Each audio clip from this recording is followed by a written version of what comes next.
Physics का आज new course start करना है।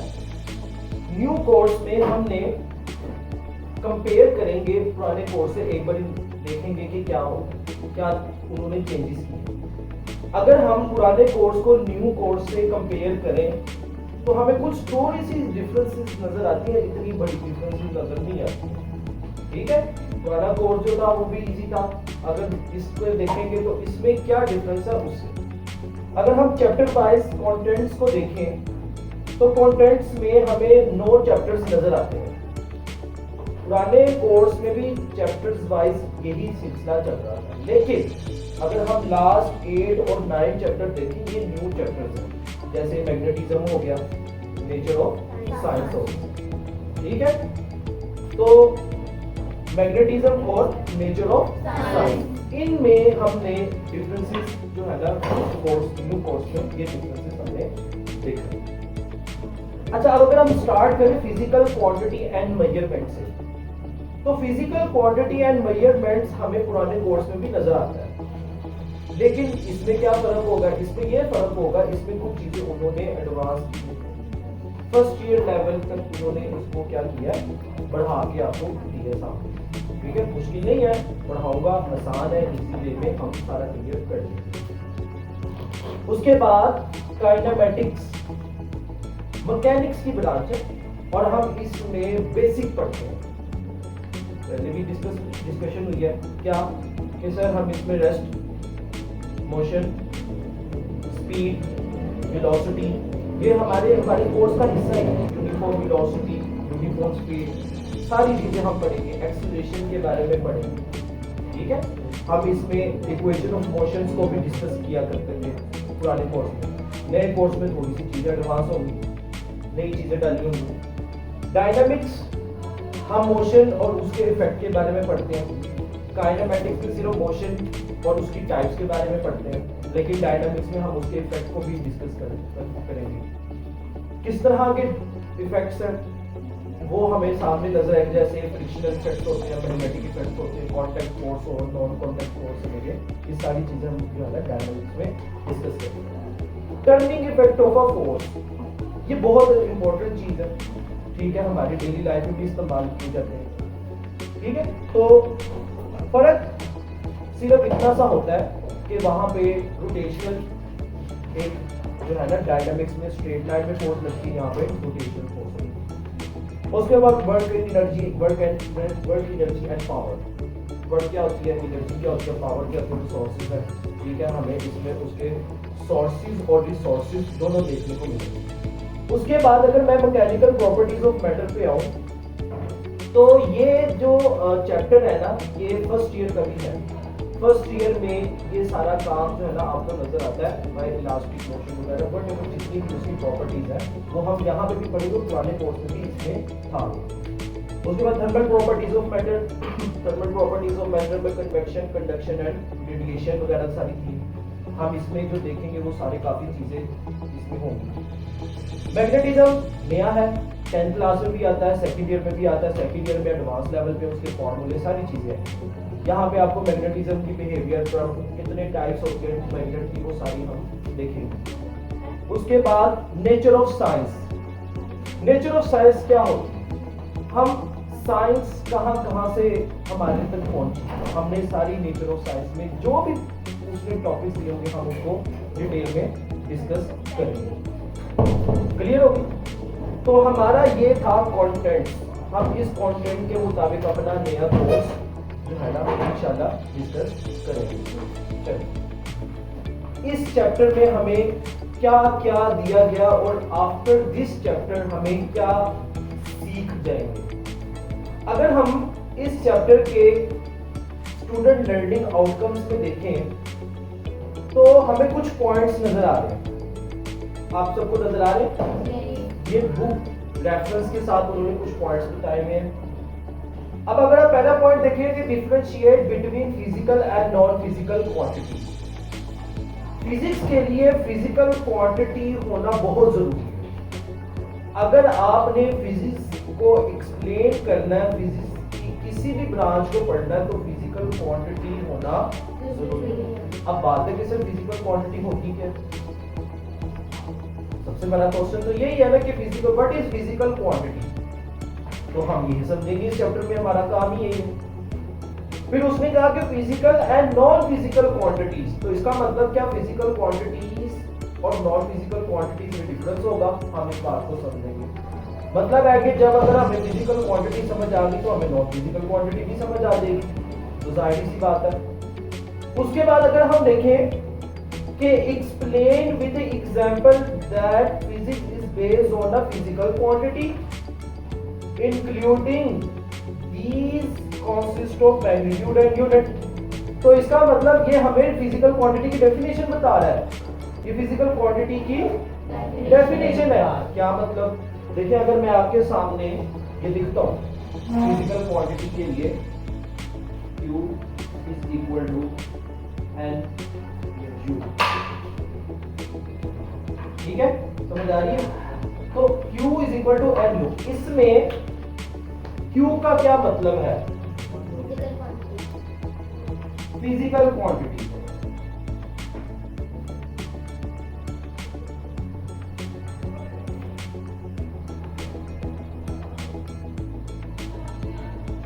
अब थोड़ी एक हो सकती है, ज्यादा भी हो सकती है, ठीक है। इसी तरह इसका क्या मतलब है,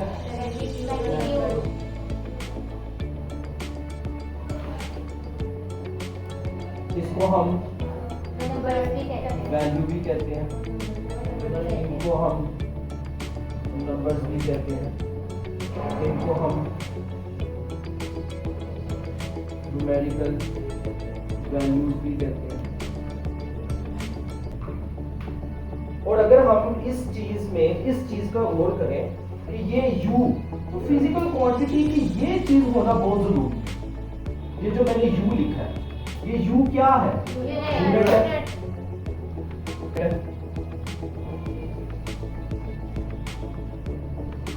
तो हमें दो चीजें समझ आई है कि फिजिकल क्वांटिटी के लिए एक मैग्नीट्यूड वैल्यू नंबर और न्यूमेरिकल वैल्यू होना जरूरी है।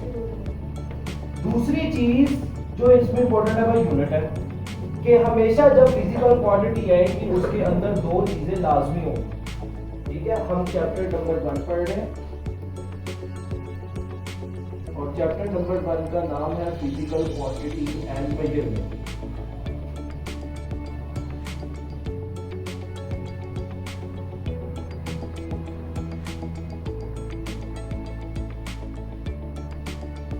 जी, और हमारा जो मेन टॉपिक है ना आज का वो यही है कि फिजिकल क्वांटिटी क्या होती है और नॉन फिजिकल क्वांटिटीज में क्या फर्क होता है। ये इंपॉर्टेंट चीज है जो कि उसने पहले ही आपको पहला क्वेश्चन आउटकम में यही दिया कि आपको ये बात समझ आनी चाहिए कि फिजिकल और नॉन फिजिकल में डिफरेंस क्या है। अब आगे आ जाइए, कहते हैं कि use of 7 system of international. इस 7 सिस्टम ऑफ इंटरनेशनल में हम इसकी टाइप्स में जाके पढ़ेंगे। ये टाइप्स क्या है इसकी, ये टाइप्स हमें इस बात को डिस्कस करेगा कि फिजिकल क्वांटिटी की टाइप्स क्या है। अगर हम थोड़ा सा आगे चले ना तो वो हमें खुद बताता है कि use the 7 units of symbol international. हमें यहाँ पे शॉर्ट क्वेश्चन भी मिलता होता है जिसको हम एसए से जानते हैं, इंटरनेशनल सिस्टम ऑफ यूनिट, ठीक है। ये शॉर्ट क्वेश्चन जो होगा हम इसको डिस्कस करेंगे, इंपॉर्टेंट शॉर्ट क्वेश्चन हमारे कोर्स में रहता था। तो अलॉन्ग विद देयर सिंबल्स, हम इसमें सिंबल भी पढ़ेंगे, फिजिकल क्वांटिटीज भी पढ़ेंगे, standard definition of SI unit are not important. जी, तो ये इसने लिखा क्यों है, इसने इसलिए लिखा है क्योंकि ये हमें अभी इसकी जरूरत ही नहीं है। अगर हम गौर करें ना इस बात में तो हमें फर्स्ट ईयर में जाके मीटर की भी डेफिनेशन मिलती है, ठीक है। इसके बाद किलोग्राम की भी डेफिनेशन मिलती है हमें, प्रॉपर। और टाइम जिसको हम सेकंड कहते हैं, ये सेकंड की भी हमें प्रॉपर डेफिनेशन वहां पे मिलेगी। तो अभी हमारे कोर्स में इस चीज को इंक्लूड नहीं किया हुआ तो हम इसको डिस्कस भी नहीं करेंगे क्योंकि उसने खुद कहा कि इसको जो है ना आपसे याद करने की जरूरत है। आगे आगे कहते हैं कि analyse and express the numerical data using the scientific notation. हम साइंटिफिक नोटेशन के बारे में पढ़ेंगे कि साइंटिफिक नोटेशन ने साइंटिस्ट की लाइफ में क्या रोल अदा किया है, हमें कहां पे इसने एडवांटेज दी है कि हमारी वैल्यूज इतनी एक्सीड कर जाती थी तो हम उनको कैसे हैंडल करते हैं। Scientific notation. उसके बाद एनालाइज एंड ये हो गया analyse and express the numerical data using prefixes, ठीक है, इंस्टेंट कन्वर्टिंग जिसको हम सब यूनिट भी कहते हैं, प्रीफिक्सेस को हम सब यूनिट्स भी कहते हैं, ठीक हो गया। प्रीफिक्सेस को हम सब यूनिट भी कहते हैं, कैसे इस्तेमाल करना है इसी चैप्टर में। लेकिन सिर्फ आउटकम बता, अभी हम पढ़ कुछ नहीं रहे, हम आगे चलेंगे ये सारी बातें डिस्कस होंगी जी। उसके आगे justify and illustrate the use of common and instrument major length, जैसे कि हमारे पास लीस्ट काउंट के लिए आगे कहते हैं instrument, how to measure the variety of length with the appropriate precision using the tape, ruler, vernier calliper, micrometer, ये सारे हम इसके सारी चीजें हम देखेंगे। इसको प्रैक्टिकली भी जो है ना आपको मैं समझाऊंगा कि कैसे वर्क करते हैं, किस तरह इसको देखते हैं, कौन सी चीजें इसमें है जो हमें ध्यान रखनी चाहिए इस्तेमाल करने से पहले, ये सारी चीजें देखेंगे। उसके बाद अगर हम अगले पॉइंट पे आए A8 पे, तो कहता है कि justify and illustrate the use of measuring cylinder. हमें मेजरिंग सिलेंडर का मतलब क्या है, हमें लिक्विड का जो है ना वो इस्तेमाल, लिक्विड को मेजर कैसे किया जाए, सिर्फ लिक्विड को नहीं, उसके बाद सॉलिड, उसकी डेंसिटी, उसके वॉल्यूम को फाइंड करना, वो भी हम इरेगुलर शेप है ना, हम बाय मेजरिंग सिलेंडर से उसको फाइंड कर सकते हैं। कहता है कि आगे अगर हम identify and explain the reason of common source of human and systematic error, तो मैं आपको पहले भी बता चुका हूं कि ह्यूमन को हम रैंडम एरर भी कहते हैं। ह्यूमन एरर्स जो होते हैं वो रैंडम एरर में शुमार किए जाते हैं, कहीं से भी निकल सकते हैं, जरूरी नहीं है कि मेरा काम खराब हो सकता है कि इंस्ट्रूमेंट भी मसला, जो भी काम होगा दो टाइप्स हम उसकी निकालेंगे, ठीक है। उसके बाद कहते हैं कि determine an average value of empirical reading, इसका मतलब क्या है, इसको मैं एक्सप्लेन करूं। इसका मतलब है कि जब हम एक्सपेरिमेंट कर रहे होते हैं तो हमारा ध्यान नहीं होता, तो हमें एक से ज्यादा जो है ना रीडिंग रिक्वायर्ड होती है, हम एक से ज्यादा रीडिंग लेते हैं, एम्पिरिकल वैल्यूज आती हैं, हम उनके एवरेज लेते हैं, तो एवरेज लेने से हमारे पास एक एक्यूरेट वैल्यू है। अब हुआ क्या, जब हम इतनी ज्यादा हमारा ध्यान नहीं है तो उसमें मसला क्या होता है, उसमें अनसर्टेनिटीज आती है, उसमें कंफ्यूजन आती है कि मेरा आंसर ये आ रहा है, साथ वाले का आंसर ये आ रहा है, इसका आंसर ये आ रहा है, इसका आंसर ये आ रहा है, ये मसला है, ये इश्यू है। तो हम क्या करते हैं, फिर मल्टीपल्स वैल्यूज लेके उनका एवरेज निकाल लेते हैं, उसमें हमें एक्यूरेसी मिलती है।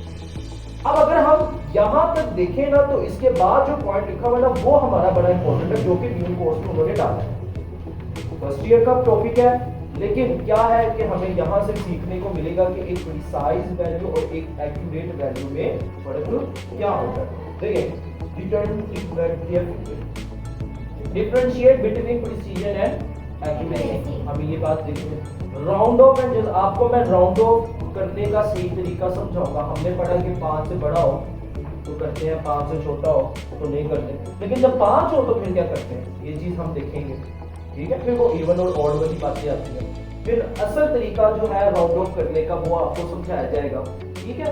आगे कहता है कि determine the least count of a data collection instrument, हम हर इंस्ट्रूमेंट के लीस्ट काउंट को भी डिस्कस करेंगे, हर लीस्ट काउंट को देखेंगे किस तरह उसको इस्तेमाल किया जाता है और कहां तक वो प्रिसाइजली हमें वैल्यूज दे सकता है, ठीक है।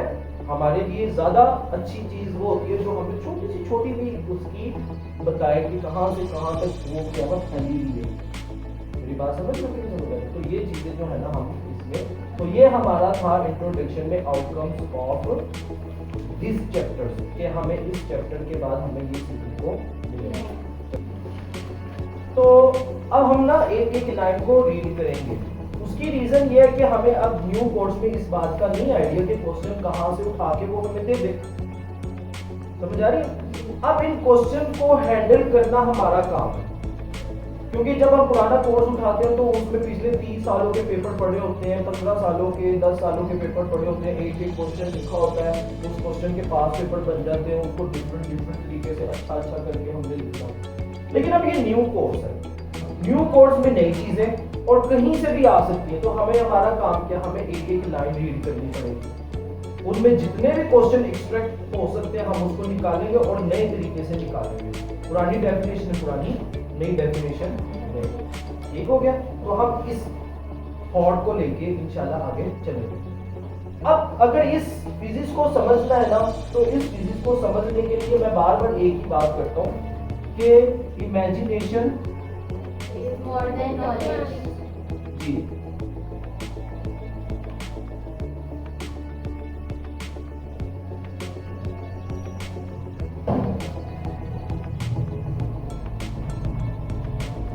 ये बहुत इंपॉर्टेंट बात है। Imagination is more than the knowledge. क्या मतलब?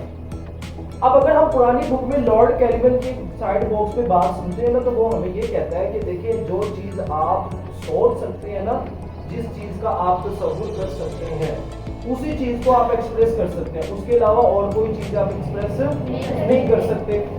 मैं आपको कहूँ कि देखो बेटा, आप सोचेंगे एक बाईसाइकिल है, आप सोचेंगे सर हाँ बाईसाइकिल है, बाईसाइकिल होती है, ठीक है। मैं कहूँ कि एक जहाज है, वो बाईसाइकिल है, सर ऐसा तो हो ही नहीं सकता, क्योंकि आपको इस बात का नॉलेज है। आपने इमेजिनेशन में पहले सोचोगे सर जहाज को आपने बोल दिया, लेकिन जहाज एक बाईसाइकिल कैसे हो सकती है? ये रॉन्ग बात है, क्योंकि आपको इस चीज की नॉलेज है कि जहाज कभी भी बाईसाइकिल की तरह चल नहीं सकता। तो देखिए, पहले आपने चीजों को इमेजिन किया। इमेजिनेशन अगर आपकी स्ट्रॉन्ग है तो आप चीजों को नॉलेज लेके आ सकते हो। अब वही बात कि गिलास है, गिलास को अगर आपने पानी में डालना है या शरबत में डालना है, तो आपके ज़हन में आ गया कि सर गिलास तो हमें पता है, उसमें पानी भी है, उसमें शरबत भी आ सकता है। अब आपके ज़हन में वो, अब आप नॉलेज इस्तेमाल करेंगे उस तरह की क्रिएशन करने, उसको क्रिएट करने के। आप गिलास लेंगे, आप शरबत लेंगे, आप शरबत डालेंगे, पानी डालेंगे, मतलब जो भी चीनी वगैरह डाल के उसको हम डालेंगे, और आपके सामने वो देखिए एक इमेजिनेशन रियलिटी में एग्जिस्ट करेंगे। तो अगर हम पहली लाइन पढ़ते हैं ना, तो पहली लाइन भी हमें यही बताती है, कहता है कि we are living in a physical world, के हमारे जो जितनी भी चीजें ना वो फिजिकली एग्जिस्ट करती हैं। साइंटिस्ट ने ये बहुत बड़ा काम रद्द अमल अदा किया कि जो वो इमेजिन करता था उसने उसको फिजिकल वर्ल्ड में लेके आया। ठीक है। अब जो चीज फिजिकल एग्जिस्ट नहीं करती, जिस चीज की इमेजिनेशन है और वो सामने नहीं आ रही, इसका मतलब हमेशा साइंटिस्ट उसके बारे में क्यूरियस रहेगा। उसको नहीं समझ आएगी यार ये कैसे चल रहा है, ये क्योंकि उस पर भी वो कंटिन्यूसली लगातार उस पर वो क्या करता रहेगा, तहकीक करता रहेगा, सर्च करता रहेगा। ये ऐसे ही है ना जैसे एक न्यू बॉर्न बेबी है, क्या करता है, क्या करता है बताया मुझे। साइंटिस्ट भी ऐसे ही है। देखिए, जब न्यू बॉर्न बेबी पैदा होता है ना, उसको कोई नॉलेज नहीं होता, उसकी इमेजिनेशन बड़ी स्ट्रॉन्ग होती है। वो ऑब्जर्व करता है चीजों को, देखता रहता है, उसको रिकग्नाइज करता है, उसको फिर एकदम उसको पकड़ लेता है। एक्सपेरिमेंट हो जाता है उसका एक साथ। अगर आपने कहा कि स्विच में हाथ नहीं डालना, तो वो डालेगा। क्यों? उसको अभी तक नहीं पता कि स्विच में हाथ डालने से क्या होता है। सही बात है ना, सही बात है। उसका स्पीड ही बड़ी तेज है उसकी, उसके छोटे छोटे से हाथ होते हैं, वो एकदम चीजों को हाथ ऐसे प्लेट में हाथ मारो, प्लेट हम कुछ कह भी नहीं सकते उसको, छोटा सा तो बच्चा है। लेकिन उसने अपनी इमेजिनेशन के साथ अपने नॉलेज में इजाफा किया कि ये नुकसान है, ये मैंने नुकसान किया, उसको फिर आहिस्ता आहिस्ता आइडिया। तो हम कहते हैं ना कि एक छोटे से बच्चे का जो माहौल पे सबसे ज्यादा असर होता है, आपके इर्द गिर्द में रहने वाले लोग जो है ना, आपको बहुत ज्यादा चीजें सिखाते हैं। क्यों? क्योंकि आप चीजों को इमेजिन कर रहे होते हो, चीजों को सोच रहे होते हो, चीजों को अपने अंदर डाल रहे होते हो। यही तो आपका नॉलेज है। समझ रहे हैं कि नहीं मेरी बात समझ? तो यही चीजें जो है ना, ये एक न्यू बॉर्न बेबी की तरफ लेके जाता है। साइंस भी यही कहता था कि पहला इंसान, उसको कोई चीज नहीं पता था। उसने सबसे पहले जब आग को पकड़ने की कोशिश की, तो आग ने उसका हाथ जला दिया। फिर उसको बात समझ आई कि हाँ भाई, आग जो है वो मेरे लिए नुकसान है, और अगर मेरे लिए नुकसान है तो फिर बाकी के लिए भी नुकसान होगा, जंगली जानवरों के लिए भी नुकसान होगा। तो फिर उसने अपने डिफेंस के लिए आग का सहारा लिया। ठीक है। तो आहिस्ता आहिस्ता इमेजिनेशन, फिर वो एक्सपेरिमेंट करता गया, ऑब्जर्वेशन होती गई। तो इसी चीज को उसने कहा कि ये हमारे फिजिकल वर्ल्ड में बहुत इंटरेस्टिंग चीज है। अगर अब हम आगे चलें, कहता है कि we are living in the physical world where we observe many natural phenomena and objects around us such as sun, अल्लाह ने तो पहले बता दिया था। अब वो बात कर रहे हैं moon, ocean, planets, winds, rain, etc. People have always been used to know the reality of such happening. This has led certain people to investigate the fact and law working in this world. हमेशा scientist इस बात में curious रहेगा कि ये सन कैसे चल रहा है, मून कैसे चल रहे हैं, सितारे अपने अपने मिकदार में कैसे घूम रहे हैं। तो हमेशा, क्योंकि वो रियलिटी में इस चीज को लेके नहीं आ सकते, इमेजिन नहीं कर सकते ना। ये बनाने वाली सिर्फ एक ही मखलूक है, वो एक ही तकदीर का, वो कौन है? अल्लाह। अल्लाह ने ये सारी चीजें बनाई और कोई नहीं बना सकता। ठीक है, तो लोग हमेशा इस बात में इन्वेस्टिगेट करते रहेंगे क्योंकि ये कभी भी प्रूव नहीं हो सकती। अगर आप आगे लाइन देखें तो निशान लगा लें, ये हमारी साइंस की डेफिनेशन आ रही है।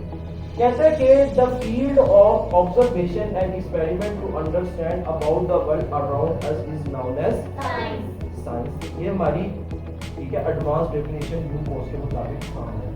इसको अंडरलाइन कर लें। ठीक है, अब थोड़ी सी एक्सप्लेनेशन भी बता रहा हूँ। आगे कहता है कि everything in our life closely linked to the science and discoveries made by the scientist. हमारे इर्द गिर्द जितनी भी चीजें हैं ना, वो किसने डिस्कवर किया? साइंस। क्योंकि डेली तौर पर वो क्या करते रहते, एक्सपेरिमेंट करते रहते, इमेजिन करते रहते, चीजों को बनाते रहते हैं। In order to obtain reliable results from experiment, the primary thing to make the accurate measurement, हम उस चीज को एक्यूरेट करेंगे। अच्छी चीज बनाने के लिए हमेशा उसकी मेजरमेंट अच्छी होनी चाहिए। Physical quantity and their measurement have always been matter of the interest for the scientist. They have been investigated to improve the method and instrument accurate measurement. वो हमेशा वो इंस्ट्रूमेंट इस्तेमाल करेंगे जो अच्छे होंगे और एक्यूरेट वैल्यू देंगे ऑफ द फिजिकल क्वांटिटी के लिए।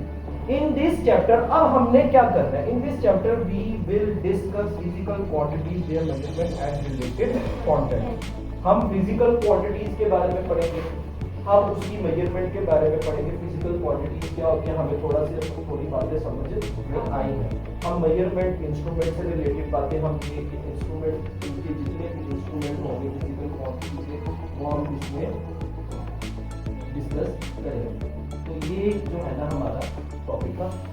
ओके, यहाँ तक मेरे आई होप आपको समझ आ गई। चले अब आगे हमारे जो है ना अगला टॉपिक है 1.1 physical quantity and non physical quantity.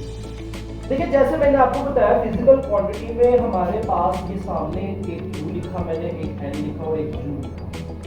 Q को मैं रिप्रेजेंट कर रहा हूँ फिजिकल क्वांटिटी से, N को मैं रिप्रेजेंट कर रहा हूँ magnitude, value, number, numerical value से, और U को मैं रिप्रेजेंट कर रहा हूँ यूनिट्स। अब इसको हमने रीड करके भी समझना है कि अगर हम पहला क्वेश्चन अपने इस चैप्टर में, पहला क्वेश्चन अगर हम रीड करते हैं ना, इस चैप्टर का पहला क्वेश्चन, अगर आप चैप्टर के पेज नंबर 25 पे आए, शॉर्ट क्वेश्चन बी में short question, short answer question, पहला क्वेश्चन कहते हैं are non physical quantity be measured, if yes then how.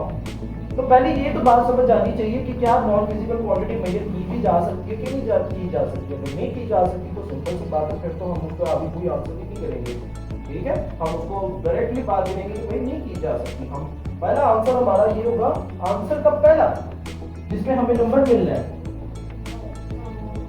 No, non physical quantity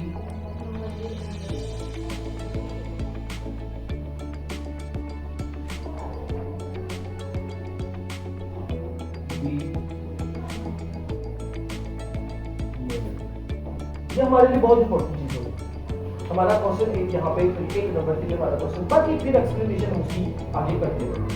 समझ आ गई क्वेश्चन को कैसे डील करना है, ये मैंने आपको समझा दिया। We describe various natural phenomena, events and human behavior using some of their features and terms such as love, कर सकते हो मेजर, किसी का मेजर नहीं हो सकता, perfection, fear, डर नहीं हो सकता, wisdom नहीं हो सकता, ब्यूटी नहीं हो सकती, लेंथ हो सकती है, वॉल्यूम हो सकता है, डेंसिटी की जा सकती है, टाइम की जा सकता है, टेम्परेचर किया जा सकता है। ये जितनी भी मेजर की जा सकती है हम उनको, और जो भी हम नहीं मेजर कर सकते हम उसको नॉन फिजिकल क्वांटिटीज का नाम लेंगे। मेरी बात अंडरस्टूड हो रही है? चलिए अब आगे आ जाए तो यही हमें वो बताना चाह रहा है कि some of these can measure directly and indirectly using some tools and instruments such as length of object using ruler, time, duration of even using clock, the temperature, the degree of somebody using a thermometer.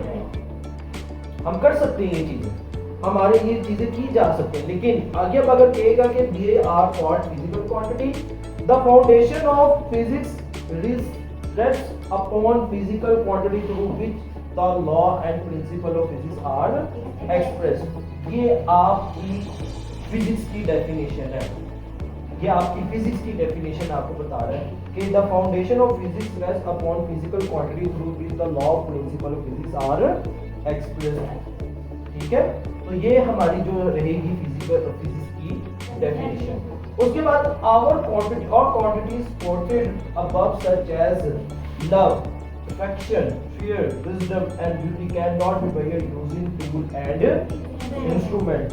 They often portion to the perception and interpretation of the observer। क्या मतलब, इसका मतलब क्या है कि मैं सिर्फ observe करके आपके विजडम, आपके फीयर को देख सकता हूँ, लेकिन मैं इस टूल को ही नहीं इस्तेमाल कर सकता। यहाँ पे टूल मेरे पास ऐसा कोई नहीं है कि मेरे दर्द को कोई निकाल सके, उसको मेजर कर सके कि मेरा टूल मेरा दर्द कितना, नहीं, ये गलत बात है। ठीक है, तो ऐसी क्वांटिटी जिनको मेजर नहीं की जा सकती हैं उनको नॉन फिजिकल क्वांटिटीज हैं।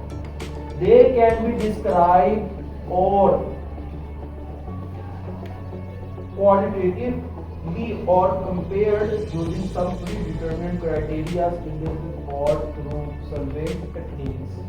Non-physical quantities mostly help to understand, to analyze human behavior, emotion and social interaction। ठीक हो गया, तो ये तरीका है कि हम इस तरीके को अपना के हम किसी भी नॉन फिजिकल क्वांटिटीज को मेजर कर सकते हैं। समझ आ गई?